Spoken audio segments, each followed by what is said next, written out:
Hello, everyone, and welcome back.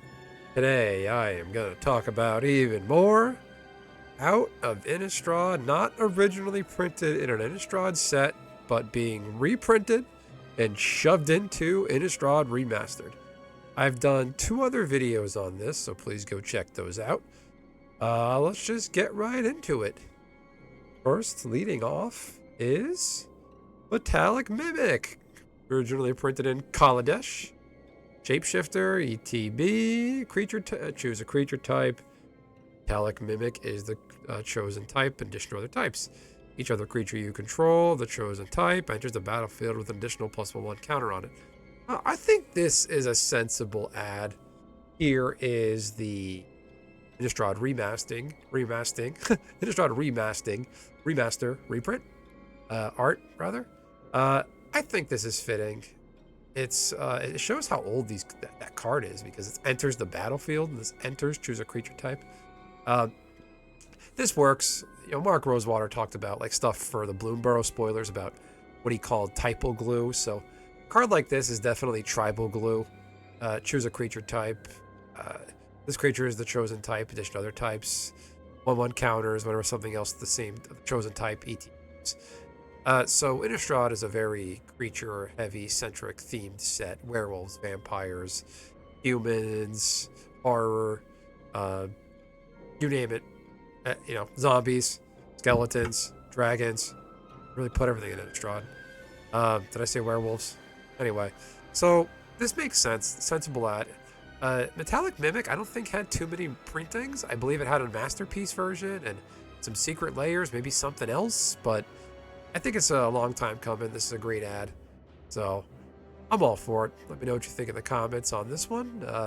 It's going to be good to pick this up. It's good for really good tribal decks that rely on creature type advantage. Definitely fit in well if you do like a werewolf vampire deck. And if you draft this, it'll definitely take you a very long way. It kept its rarity. There was a lot of cards in Innistrad Remaster that were downshifted in rarity. I know Imprisoned in the Moon got downshifted to it was a rare, downshifted to uncommon a couple years ago for a different set, and then now it's a common. There's even a bunch of like the uncommon werewolves from the first Innistrad that got downshifted to common. So a lot of changes. This kept its rarity. This would be, you can't put this at an uncommon. That would just be crazy. But again, I agree with this one. I like the new art. It makes sense. So the next one, I was pretty confused. Not confused, but I really was not sure what direction they were going to take. It is Saurin Marov. He has to be printed in Innistrad Remastered. He comes from Innistrad. He made Avacyn, the Angel. It's his home plane. We recently saw his Flip Planeswalker origin story card, rather, in the recent Masters set. Not Masters, Modern Masters Horizons, whatever it was, set. I was wondering, there were so many printings of Saurin, which one are they going to use? There's actually one called Saurin, Lord of Innistrad, Saurin Marov. Well, it turns out, I thought maybe just use Saurin Marov, 6 mana.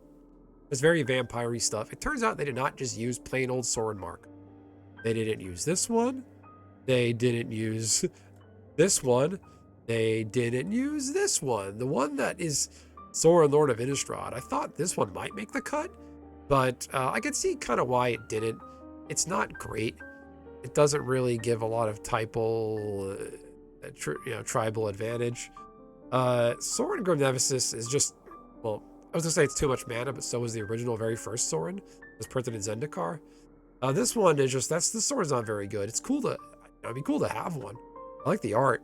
Seeing him in full armor instead of the cape and leather jacket looks like a Hot Topic employee reject. Pretty cool, but it turns out it wasn't this. It wasn't any of these. It was actually, they actually didn't reprint Saurin at all. They just actually took the Marvel Online TCG game card from Morbius and just shoved that into Magic the Gathering. And it's Morbin time. We're just going to morb everywhere. It's actually a Marvel Magic the Gathering pre-release pseudo-secret special card. So break this out of the table at your FNM event and say it's Morbin time. And let me know how that goes in the comments. But I'm just kidding. The Saurin we did get, lo and behold, is actually Saurin Imperial Bloodlord, excuse me. Bloodborne is actually like a vampire Metroidvania kind of side-scrolling game. which actually fits here. So, Saurin, Imperius Bloodlord. Can I say that? Saurin, Imperius Bloodlord. There you go. Enunciate, Benson. It's a mythic from Core 2020. This one makes the most sense. He has 2 abilities that directly care about vampires. His third ability pissed me off in that rigged pile of trash game they call Arena. People would use him to cheat out the Galta and Maverin 12-12, whatever that thing is, for basically 3 mana. This is the appropriate Saurin to add. Saurin, Imperius Bloodlord. The name is right. The art is great. I can definitely understand why they went this route. It gives creatures vampire-y abilities. If it's a vampire, they get stronger. Sack a vampire when you do, deals 3 damage. When you target, you gain 3 life. You can even actually sacrifice your Metallic Mimic if you choose that creature type. If the Metallic Mimic becomes that type, let me read the cards. Yeah, choose a creature. Yeah, so Metallic Mimic can be a vampire. Sacked to Morbius, I mean Saurin, and do the stuff.